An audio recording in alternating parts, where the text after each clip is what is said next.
Bulletin లో breaking news. Polling తరువాత ఏపీలో జరిగిన దాడులపై టీడీపీ అధినేత చంద్రబాబు గవర్నర్ డీజీపీకి లేఖ రాశారు. తిరుపతిలో పొలవత్తి నాని, పల్నాడు జిల్లా మాచర్ల నియోజకవర్గంలో టీడీపీ కార్యకర్తల ఇళ్లపై దాడి అంశాలను ప్రస్తావించారు. మాచర్ల నియోజకవర్గంలో ఎక్కువ దాడులు జరిగాయని తెలిపారు.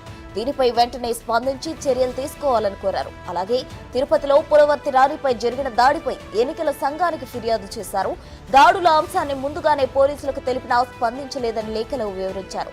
కొన్ని ప్రాంతాల్లో వైసీపీ శ్రేణులు పోలీసులపై కూడా దాడి చేశారని తెలిపారు.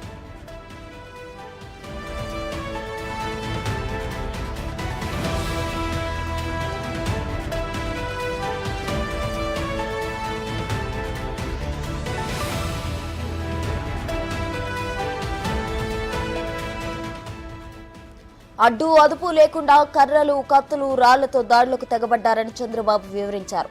2000 మంది వైసీపీ కార్యకర్తలు పిన్నెల్లి రామకృష్ణారెడ్డి, ఆయన సోదరుడు డైరెక్షన్ లో టీడీపీ నేతలను టార్గెట్ చేసి దాడులకు దిగారని ఆరోపించారు.